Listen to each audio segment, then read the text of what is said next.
Sirawing Niti.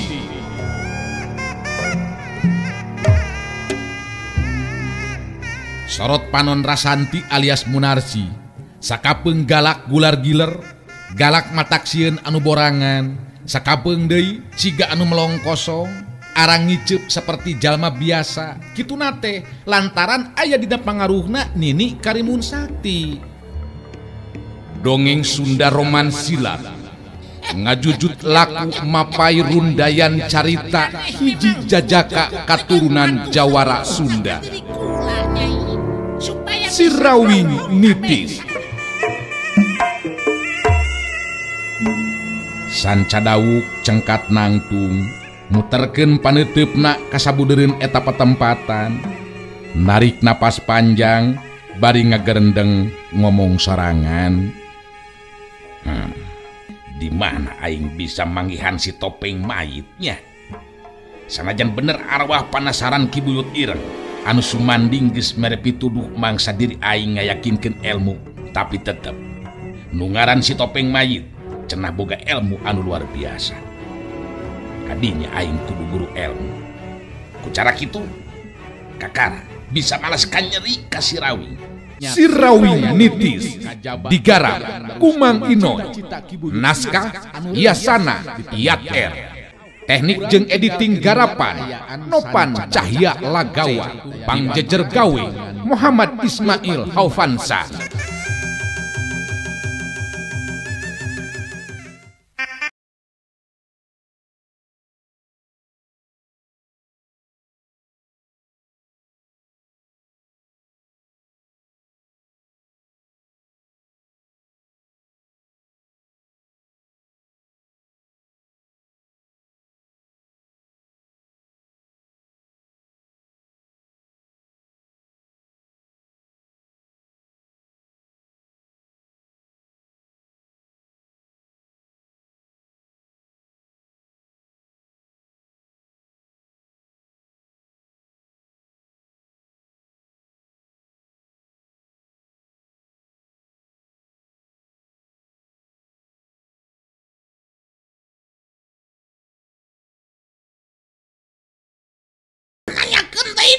Ilaing Masutra geus entog kudu mangmang salempang euy. Sabab kula sanggup mimpin ieu pagulon pikeun numpur ludeskeun kula wargana Sirawing. Henteu kudu make loba-loba jelema, ku kula sorangan oge sanggupeun. Geus kaukur kamampuhanana anak pamajikan Sirawing mah nya. Ngan rubasa mun Sirawing memang lain tandingan dewek deuleu euy. Laras anting rada kaubaran hatena, sabab aya kasanggupan anu saperti kitu ti Mbah Camati Sakti. Tah, syukur atuh ari kitu mah Mbah Camati Sakti. Abdi jeung Kang Aci tenang ari geus kitu mah. Tinggal meureunnan ayeuna namanya ngadagoan waktuna be kumaha kajadian dina poe isukan. Nu penting Mbah Camati ulah jalir janji ye. Piraku mah kerek jalir janji. Sabab kula oge memang boga sikap pamadegan anu sarua. Kula warga Sirawing kudu ditumpur ludeskeun. Kangaranan Sirawing geus eueuh di kieu mah saha deui anu rek dipikaseram. Nu matak sing percayanya, sing tenang. Di mana caritaan si topeng mayit jadi kenyataan lantaran ilmuna jeung kakuatanana anu saimbang, duanana ajal babarengan, paeh patunjang-tunjang. Kula bakal neruskan mimpin ieu paguron. Lian teh eta kula bakal mampu numpur ludeskeun kula wargana Sirawing. Laras anting jeung Aji Sutra pada ngarasa teteg hatena geus aya caritaan jeung kasanggupan ti Mbah Camati Sakti saperti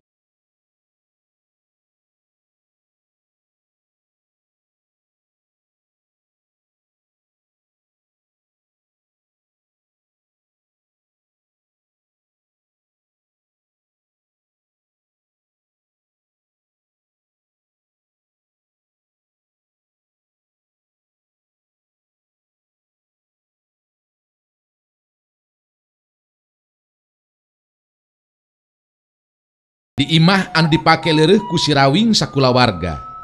Jaka Sinangling jeung Ayu Manganti geus salare, sedengkeun Saraswati anu maturan Sirawing katingali geus lelenggutan. Si Rawing nyarita ditujukeun ka Saraswati. Lelenggutan kitu geuningan, ulah maksakeun maneh nya. Cek akang mah maturan ngobrol di dieu, mun panon ngajakan peureum gancang sarekeun. Sok golerkeun ka ditu Saraswati. Henteu Kang, teu acan hayang monok ieu teh. Can hayang monok kumaha? Sakitu geus curang cileng teh. Mending keneh sarekeun cek akang mah nya. Oge ngalah isukan henteu nunutan. Manya ngalalajoanan salaki tarung terus nunutan. Di mana akang cilaka teh meureunnan moal katingali. Ulah nyebut-nyebut cilaka Kang. Bet kitu geuningan Kang Rawing mah. Siga anu nyapa diri sorangan. Sakedahna mah sanes ngarepkeun cilaka Kang. Tapi kedah unggul kalawan salamat. Sabab abdi sakulawarga bakal samagaha ieu hate Kang ajeng kahirupan. Upama Kang Rawing kudu ngaranapa nasib anu teu dipiharep. Nyatuh mudah-mudahan we akang dikersakeun aya dina kasalametan. Sok golerkeun ka ditu ah. Kicep oge geuning meuni geus karep kitu. Mun keur ngora keneh mah resep ningali Saraswati ngicep karep saperti kitu teh. Geus kolot mah kurang nafsu. Jeung nanti isukan rek tarung sare ngeukepan Saraswati heula mah bisa hengker isukan tanaga akang. Sok ah sarekeun ka itu Saraswati nya. Akang mah can tunduh yeuh. Hayang di luar heula yeuh ngarasakeun hawa peuting. Saraswati geus henteu ngahalangan kana karep salakina anu milih kaluar ti jero imah. Da puguh bisa kamaklum ku Saraswati oge.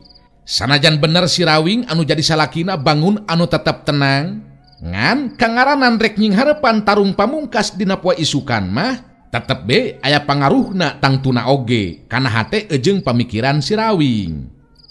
Saraswati terus asup ka jero kamar, sedengkeun si Rawing muru kaluar ti jero imah.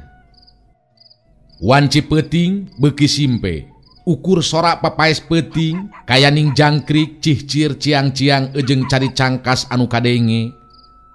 Si Rawing milih tempat anu merna pancuh dina tangtunganana bari nyedakapkeun dua leungeunna, meuremkeun panona mantengkeun daya batina. Sanajan dina kaayaan bari jeung nangtung, tapi si Rawing estu husu ku mantengna mentangkeun daya batina. Kadenge harita hiji sora nu taya lian sora Eyang Nur Alam ditujukeun ka si Rawing.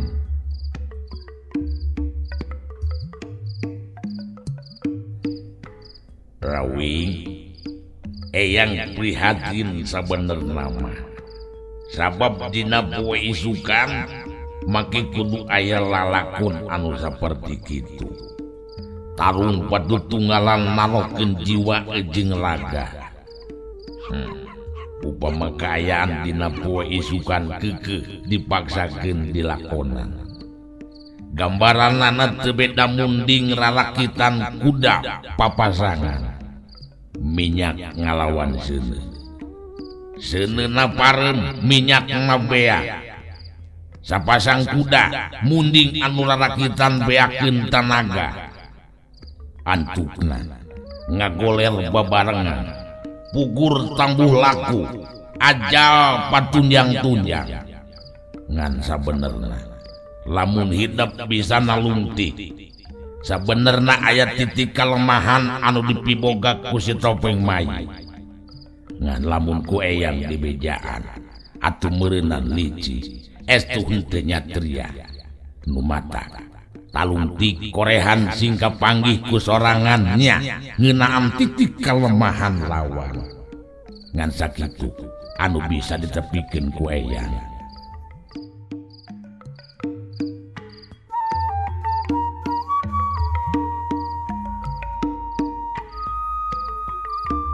Si Rawing narik napas panjang, panona terus beunta ngahuleng bari ngagerendeng ngomong sorangan.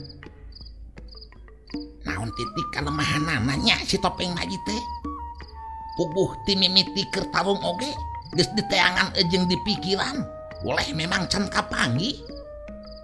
Ditalaah terus-terusan oge can nyahonya naon kelemahanana. Eyang Nur Alam padit deui teu ngabejakeun yo. Padahal mah omongkeun we nya, da si Topeng Mayit oge jelema jahat. Aduh, rada bingung oge ye ninggaleupan poe isukan. Kajadian siga nama ye ninggalkeun pamajikan jadi randa teh. Ah, keun bae ketang, sanajan randa oge randa ngora. Da Saraswati mah cenah moadaikeun di boga salaki, cinta nangan ukur eukeur Sirawing. Sirawing ngalengkakeun sukuna terus asup ka jero imah. Asup ka jero imah tetela kabehanana geus salare tibra. Sirawing diuk di tengah imah masih keneh muter pikiranana. Nalaah mikiran pituduh gaib Eyang Nur Alam ngeunaan titik kelemahan si Topeng Mayit.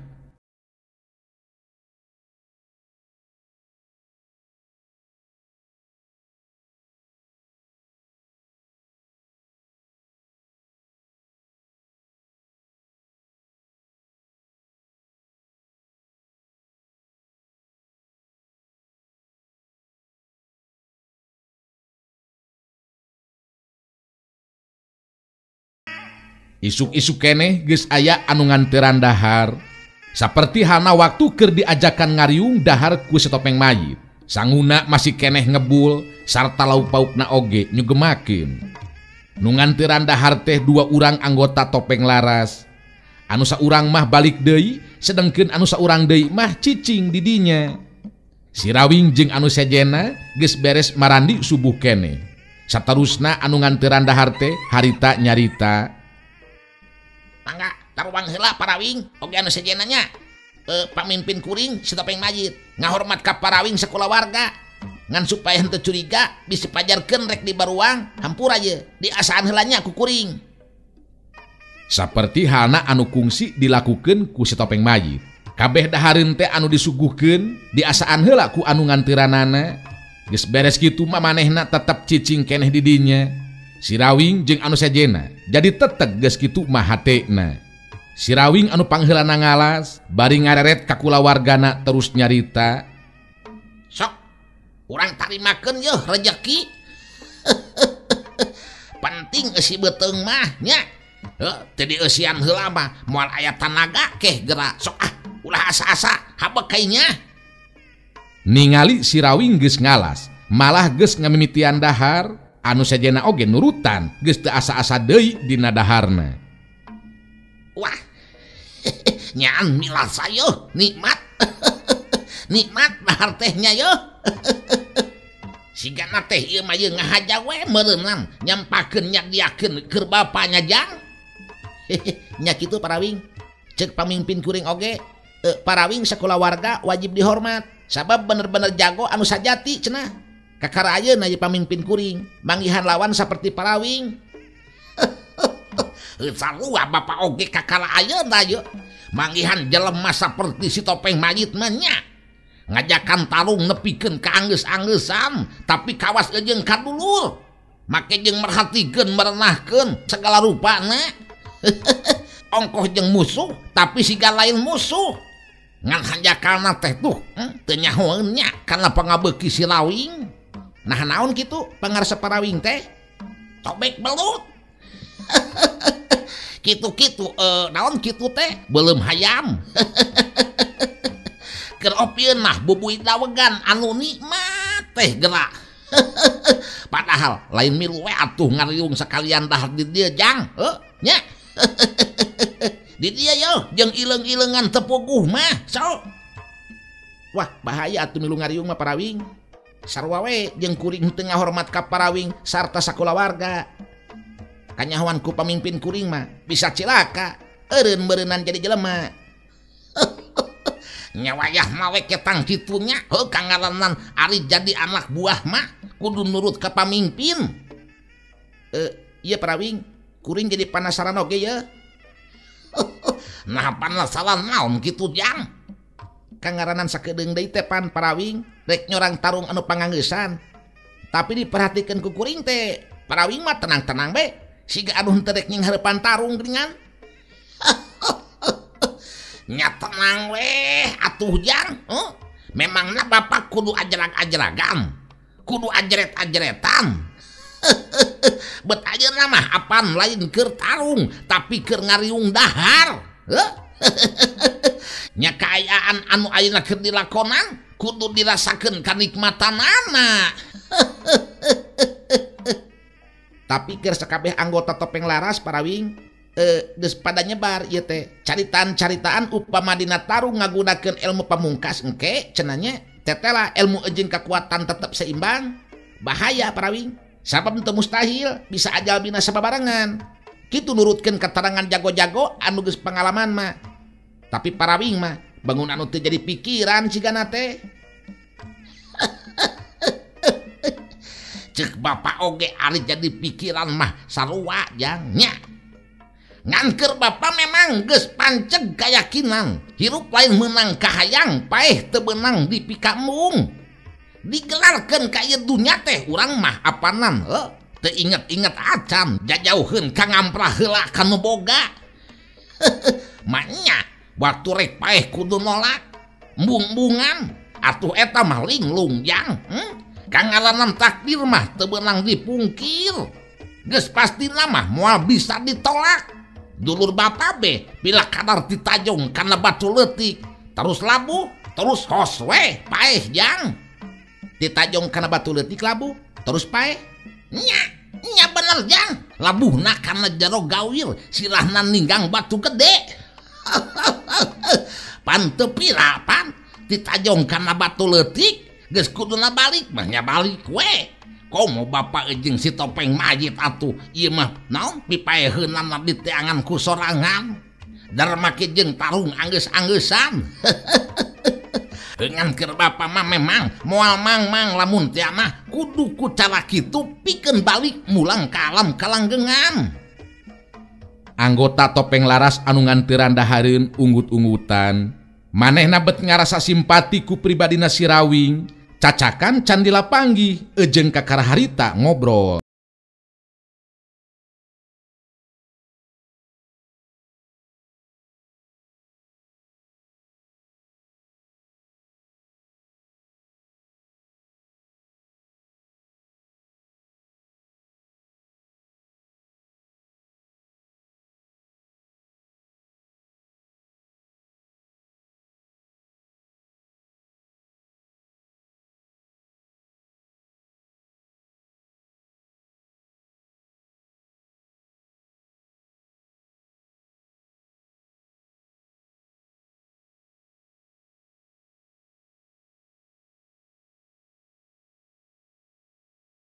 Parawing nyaan bener-bener hebat mun kitu mah. Ih, ulah wakan nyebut hebat Jang. Mun bapak bisa ngelehkeun si Topeng Mayit nya kakara menang nyebutkeun hebat.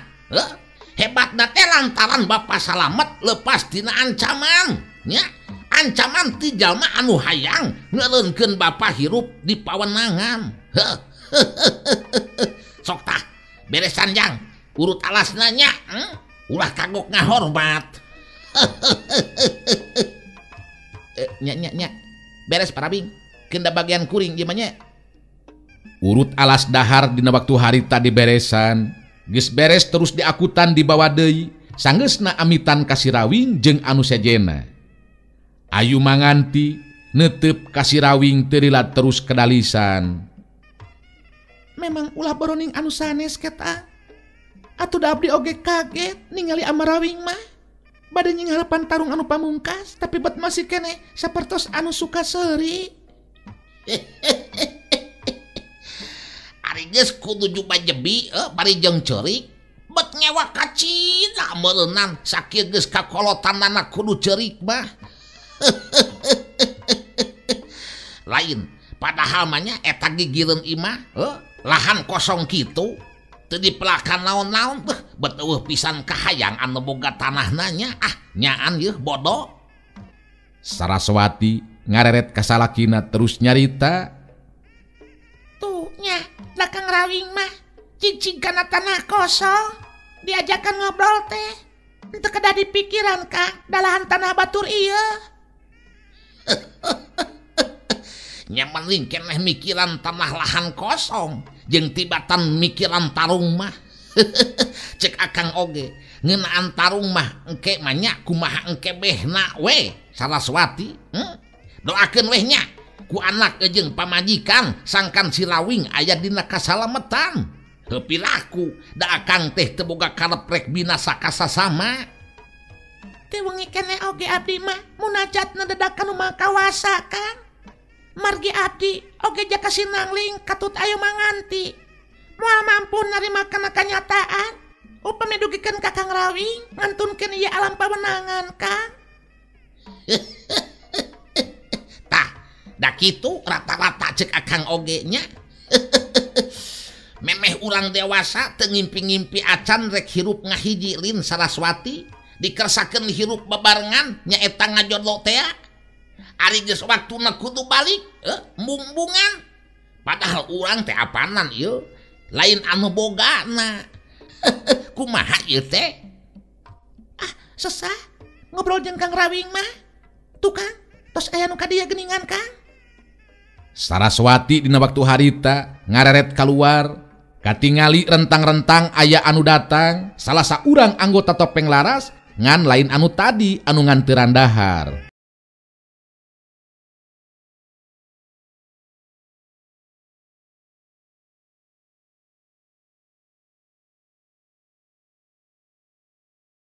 Gancang dina waktu harita dibagiakeun sina asup ka jero imah. Sanggeusna aya di jero imah, nu anyar datang neuteup ka si Rawing terus nyarita. Oh iya Pak Rawing, pamimpin paguron Topeng Laras, si Topeng Mayit, ayeuna aya di tengah pekalangan. Tarung teh bakal mimitian cenah. Jadi Pak Rawing ayeuna kudu kaditu. Nya pasti kaditu jang. Da puguh geus aya kasapukan poe ieu apanan yeuh ditaruskeunana teh nya tarung. Tempatna masih keneh nu kamari di ditu teh ajang. Nya masih keneh di ditu. Di tempat nu eta Pak Rawing. Ngan ayeuna mah lahan pekalangan leuwih dilegaan deui nya. Maksudna supaya leuwih laluasa dina ngalaksanakeun ijen jajaten. Nya syukur we atuh hari kitu mah nya. Nya sok atuh ka itu nya teu heula jang. Sakedeung deui oge ke bapaknya jeung sarerea yeuh bakal datang ka ditu nya. Nu datang ngabejaan geus indit, si Rawing ngabagikeun paneteupna ka pamajikan jeung anak sarta minantuna. Hayu hayu. Urang nyumponan ka hayang si Topeng Mayit, sing tenang, regreg hate nya. Ulah bingung bari jeung teu puguh laku. Hayu miang. Saraswati jeung Jaka Sinangling katut aju manganti. Geus eueuh anu bisa nyarita sigana teh, ukur silih teuteup dibarengan ku hate anu keketegan. Saterusna arindit kaluar ti jero eta imah.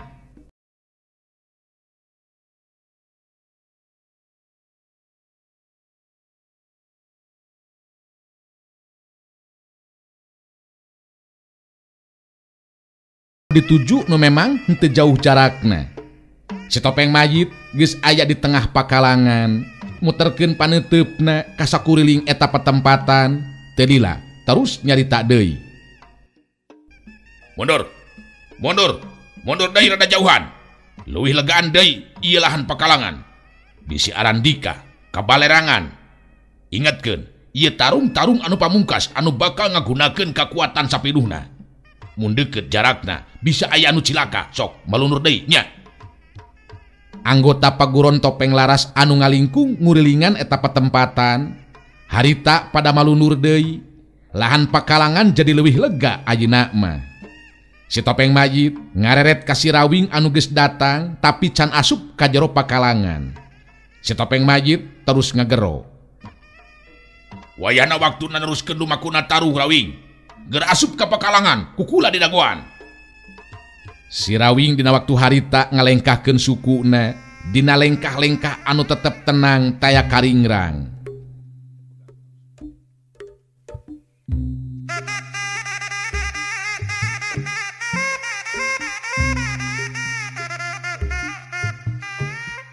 Laras anting, Mbah Camati Sakti jeung Aji Sutra cicingna ngarendeng narangtung tiluan di antara anggota Topeng Laras anu sejena. Dua jirim adu hareupan, dua teteupan bantrok, si Topeng Mayit kadenge harita nyarita deui. Rawing, sakumaha anu geus dicaritakeun ku kula dina poe ieu mangrupa tarung anu pamungkas, di mana urang masing-masing bakal ngagunakeun ilmu pamungkas pikeun nangtukeun sarta mastikeun saha anu leuwih unggul di antara urang duaan. Nya ari keur kuring mah, cek tadi oge nya rek nurutkeun we kana kahayang pribumi. Nu matak datang ka dieu oge lantaran geus ngarti sarta nyumponan kana janji yeuh Topeng Mayit. Nu matak ulah asa-asa deui Rawing dina ngagunakeun kasempetan pikeun ngungkulan ilmu lawan. Urang mimitian Rawing. Serog. Si Topeng Mayit harita ngawangun pasangan, urat-urat ejeng tulang-tulang leungeunna kadenge ting tarek-tek nandakeun si Topeng Mayit museurkeun kakuatan tanaga lapisan sapinuhna. Laras anting ngareret ka Mbah Camati Sakti terus ngomong lalaunan. Mah Camati, kada ulah nepikeun ka salah janji ya. Sakumaha anu geus dicaritakeun dibadamikeun ku urang dina tadi peuting. Upama bener dina poe ieu nepikeun ka aya kajadian ajal babarengan anu rek tarung dina kakuatan ilmu pamungkas. Tenang Imas, tenang. Kula moal make jeung ngabohong sagala rupanya atawa jalir tina janji. Sing percaya tenang, teu kudu salempang. Eta mah urusan jeung bagean kula. Nu penting ayeuna urang bandungan heula nya pungkasan lumakuna tarung dina poe ayeuna ya. Aji Sutra milu mairan caritaan. Pokona mah ngeunaan urusan kulawarga si Rawing, urang mercayakeun sapinuhna ka Mbah Camati Sakti laras. Sabab di antara sakabeh anggota Mbah Camati Sakti anu pangkolotna jeung anu paling punjul ilmuna. Mbah Camati Sakti kadenge nyarita deui. Nu penting ayeuna mah nya perhatikeun heula yo lumakuna tarung. Tuh, sikap si Rawing mah kitu tah ilmu pamungkasna teh nya ngajanteng nangtung ajeg teu ngawangun pasangan. Sariwat mah si Rawing siga anu nganggap enteng kanu jadi lawannya. Jika nu ngalalaworakeun, padahal sakujur awak si Rawing dipagel ku kakuatan anu teu katingali. Eta kaistimewaan ilmuna si Rawing dina hal ilmu pamungkas. Mbah Camati Sakti jeung laras anting katut Aji Sutra. Musirkeun deui perhatianana, tarung pamungkas geus rek dimimitian.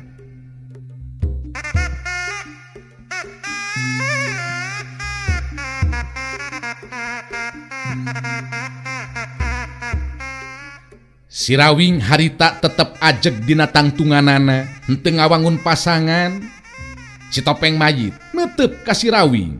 Ningali kaayaan si Rawing anu saperti kitu, manehna beuki tambah waspada. Kadenge harita si Rawing nyarita ditujukeun ka si Topeng Mayit. Sorder geura mimitian lur. Lila-lila teuing ngajajantengna yo.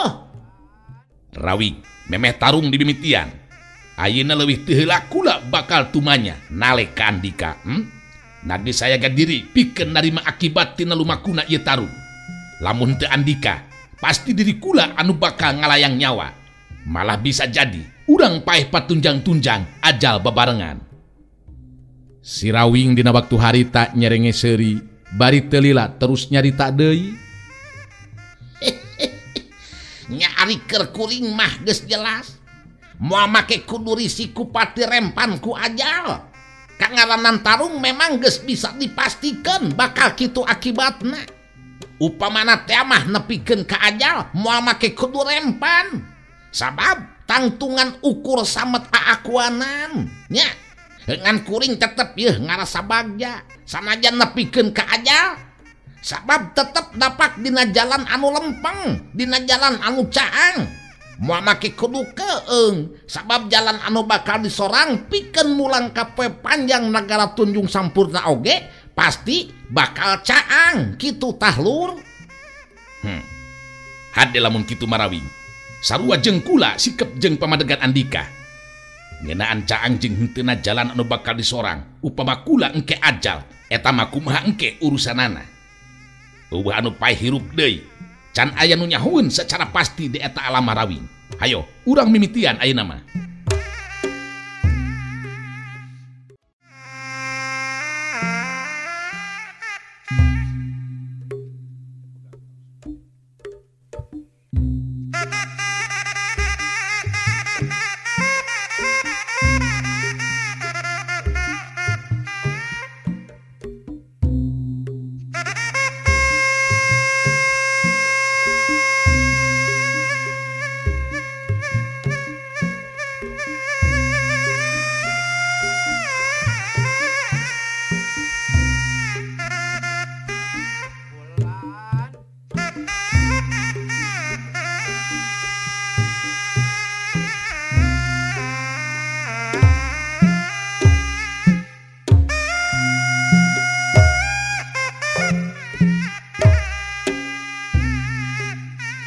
Si Topeng Mayit memang geus museurkeun kakuatan tanaga lapisan sapinuhna dina sikep elmu pamungkasna. Sedengkeun si Rawing oge harita sarua pancuh ajeg dina tangtunganana, mangsa dirina ngagunakeun elmu pamungkas nyata pancerasa manunggaling alam. Sakabeh anu lalajo henteu sirikna barijeng nahan napas. Tarung nu bakal lumangsung harita tangtube bakal beda jauh upama dibandingkeun ejeng tarung dina poe anu kamari. Ayeuna mah moal aya culung jeleng jeung jojorelatan, nganu jelas kaayaanana pasti bakal leuwih ngabahayakeun. Saraswati ngageter hatena, sumambat kanu maha kawasa, miharep sangkan anu jadi salaki salamet aya dina panang tayungan anu maha